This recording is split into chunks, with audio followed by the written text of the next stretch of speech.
Салом ба мухлисони сершумори Барселона. баъди аз Барселона рафтани МЕССИ бошгоҳ ҳоло ҳам аз номи ӯ каму беш пул кор карда истодааст. Дар мағозаи расмии Барселона либоси варзишии МЕССИ бо имзои ӯ то ҳол дар фурӯш аст ва 1170 евро нарх дорад ва дастбанди капитанияш бо имзои ӯ 64000 евро қимат дорад. Бисёр бизнеси хуб, зеро бо фурӯши онҳо дар бошгоҳ метавонанд як соата маоши Умтитиу Каутиноро пардохт кунанд, аммо агар роҳбарони ПСЖ дарак ёбанд, талхакаф мешаванд. Хабарҳои муҳим: Барселона кӯшиш дорад ки аз ҳамлагари даста Люк де Йонг бо кадом роҳе ки набошад халос шавад.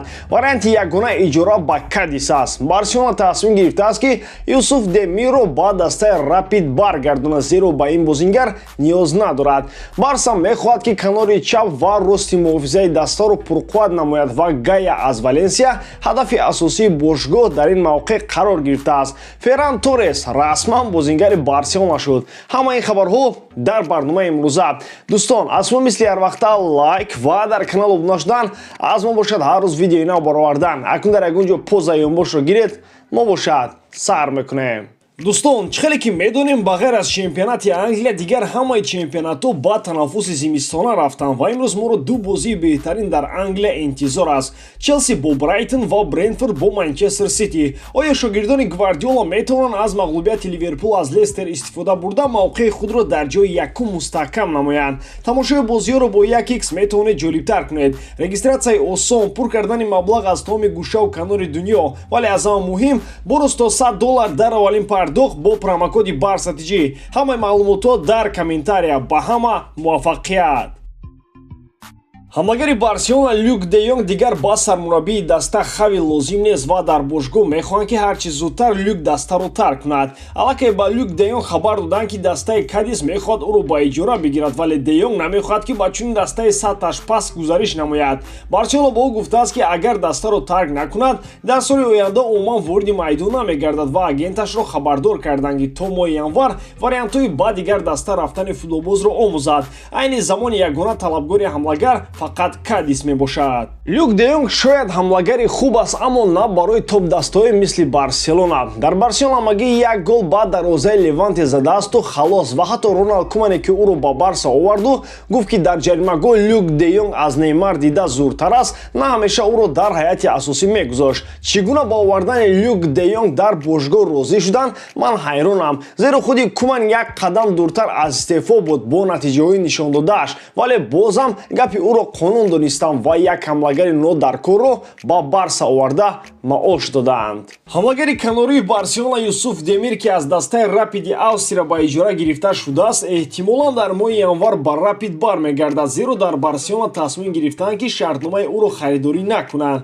мувофиқи қарордоди ҷонибҳо Юсуф Демир агар дар 10 бозии Барселона иштирок мекард, Барса маҷбур мегардид ки футболбозро харидорӣ намояд, аммо ҳоло Демир фақат дар 9 бозии Барселона иштирок кардааст.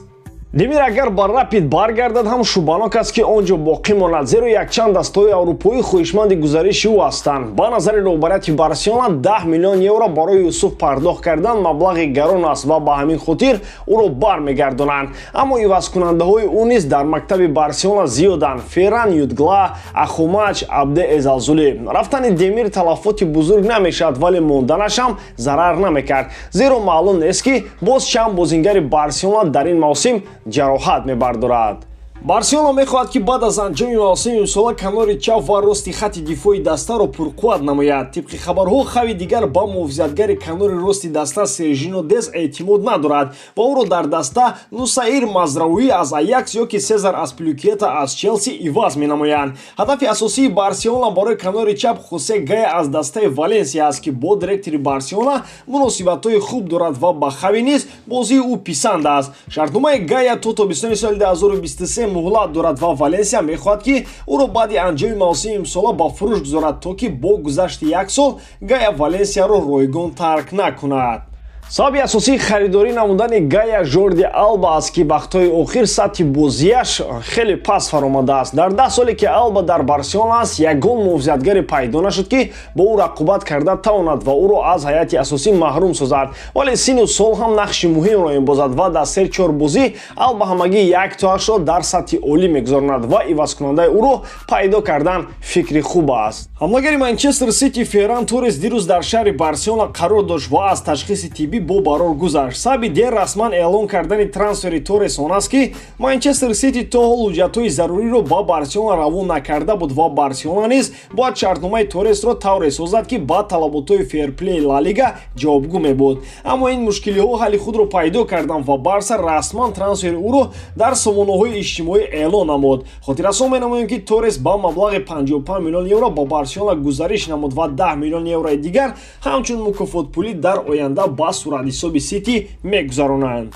Шояд сабаби равон накардани ҳуҷҷатҳои зарури аз ҷониби Манчестер Сити дар он буд ки маблағҳои заруриро то ҳол Барселона равон накардааст. Трансфери ӯро расман эълон кардан накардан муҳим набуд, зеро то 12 январ Торес бо сабаби ҷароҳат доштанаш дар бозиҳо ширкат карда наметавонад.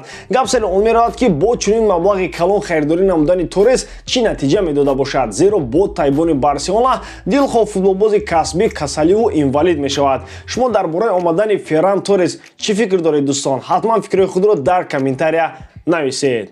ба митом дар ҳамон ҳолат Барселонаро дӯст доред ва канали Барса тиҷиро дастгирӣ кунед. Дастгирии шумо пешравии мо. Бо шумо буд мисли ҳар вақта Муҳаммад Гаиров. Хай дӯстон, дар паноҳи Аллоҳ.